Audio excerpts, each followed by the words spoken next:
A Seacoast utility worker suffered a medical emergency while in this Palm Beach Gardens water tower, 180 feet up in the air, with no way to get himself down. Well, we've never run a call like this before. Both Palm Beach County Fire Rescue Special Operations teams were called in to execute an extremely dangerous rescue operation, what's called a high-angle rescue, using this Stokes basket and a complicated system of ropes, pulleys, brakes, and muscle. This water tower wasn't built with rescues in mind, so they really had to improvise, adapt, and overcome the architecture of the tower itself. So they had to work on the fly. First, they had to get to the patient who was on the landing at the top, climbing straight up at a 90-degree angle with 50 pounds of gear. So we had to do what we call lobster clawing it. So it's time consuming. So by the time you even get up there, you're physically exhausted. But that's when really the operation begins. 180 feet up inside the massive cylinder, communication was tough. There was a horrible echo on the radios. It was hot, no air movement, and dark.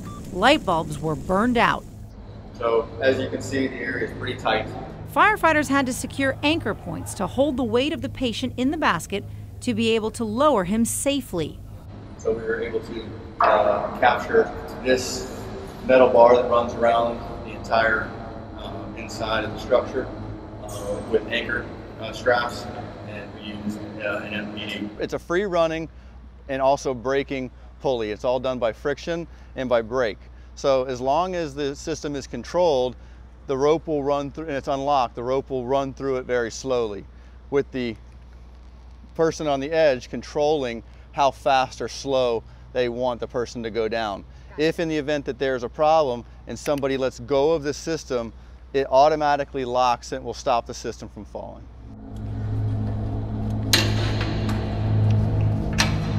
The crews encountered some logistical issues on the very small landing. If you look at the way that this is all built, there is no soft edges. So everything is very hard and it's very flimsy, so you can't tie off to any of this structure. That's why we had to go high. They designed two separate rope systems for safety. The other thing is without establishing a high point anchor, the impingement for pinch points on the edges is crucial.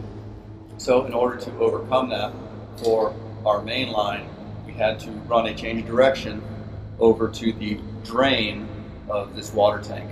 And there were also concerns about how much weight the landing could hold.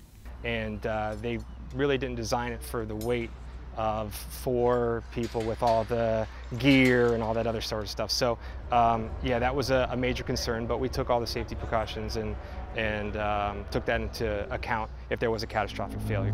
Austin, your system should have everything right now. Copy. But they figured it out as a team, took all the appropriate precautions, got the patient in the basket and over the railing for the descent. So by establishing that change of direction, we were able to get the rope up off of the edge, and it runs freely without having any chafing. Lowering the patient slowly and methodically was key to avoid any injuries or even death. Because this is a zero-error operation. No mistakes can be made. We do a lot of training in canned locations, and it's repetitive and repetitive, and almost to the point where you can do it in your sleep. And then now you come to a place that's completely outside of the box, but everybody came together. It was a great outcome. Yeah, I couldn't have been more proud. I couldn't have been more proud. And I don't use that word regularly, because what we do is what we do. It's our job. But this was above and beyond what we normally do.